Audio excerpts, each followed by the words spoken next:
Walk into the CNN Center in downtown Atlanta today. You'll find the world's longest freestanding escalator. It stretches 8 stories high, delivering tour groups straight into a massive globe of corporate newsrooms. But in 1976, that exact same escalator dropped visitors into a radically different reality. At the time, brothers Sid and Marty Krofft were practically household names across America. Through television shows like H.R. Pufnstuf and Land of the Lost, they had built a highly eccentric, wildly popular children's entertainment empire out of giant puppets and psychedelic sets. The brothers decided to take those television concepts and convert them into a physical, explorable space. They envisioned the world of Sid and Marty Krofft, the world's first fully indoor, high-rise amusement park. The layout demanded a unique traffic flow. Visitors would ride that massive 8-story escalator all the way to the top floor, and then they slowly worked their way down, descending through a series of heavily themed levels.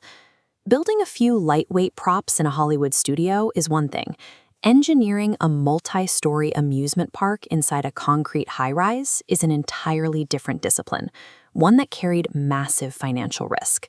To understand why this risk was taken, we have to look at mid-1970s Atlanta. The downtown core was experiencing severe urban decay, and rising crime rates were keeping suburban families far away from the city center. The developers behind the new Omni International megastructure needed a massive anchor tenant to reverse that decline. They bet that a colorful indoor theme park could draw tourists back to the area. This chart shows how development costs spiraled. The $14 million budget quickly hit $24 million. Furthermore, the physical building imposed a strict bottleneck, a hard capacity limit of 6,000 people per day. Maximum revenue couldn't possibly cover the staggering debt. A business model requiring millions of visitors to pay off loans, trapped inside a building that could only fit a few thousand at a time, located in a neighborhood people actively avoided, was a deeply flawed calculation from day one. Despite the math, the park opened with a star-studded black-tie premiere in May of 1976. Guests arrived at the top floor, a carnival-themed area called Fantasy Fair, to euphoric local press coverage. One floor below that was Tranquility Terrace. Here, visitors found the park's centerpiece attraction, a massive crystal carousel featuring hand-sculpted, translucent mythological creatures. The Krofts wanted this ride to feel like floating on a cushion of air. To achieve that, they hired former Apollo project engineers to design a completely frictionless, aerospace-grade rotation system. But aerospace engineering doesn't necessarily translate to high-volume amusement rides. The highly sensitive mechanics failed almost immediately, forcing the park to shut the carousel down and hand out rain checks to angry guests.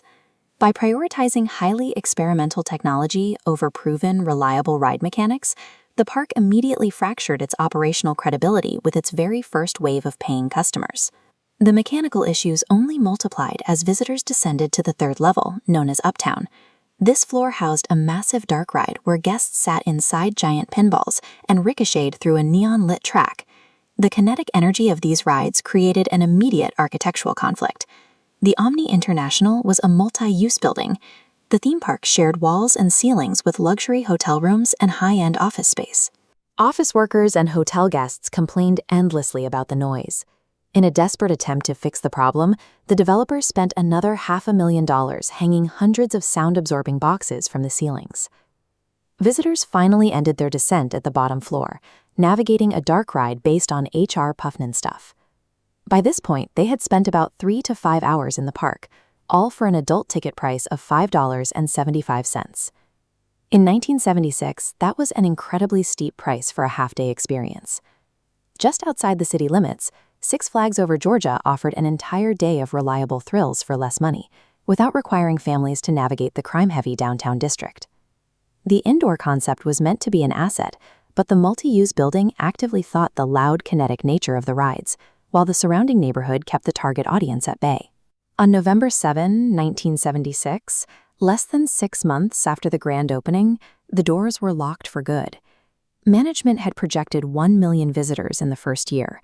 Over its entire 6-month lifespan, the world of Sid and Marty Krofft drew only 300,000. For years, the massive, expensive Wonderland sat completely abandoned in the dark. Sheets were thrown over the broken rides, and eventually the custom handcrafted props were tossed into dumpsters. The space remained a ghost town until 1987, when media executive Ted Turner bought the complex, gutted the remaining amusement installations, and transformed the building into the CNN Center. The math was never going to work. The physical space was too restrictive, the engineering was too delicate, and the location was entirely misjudged. But for one brief summer in Atlanta, a pair of puppeteers managed to build a multi-story fantasy world entirely indoors.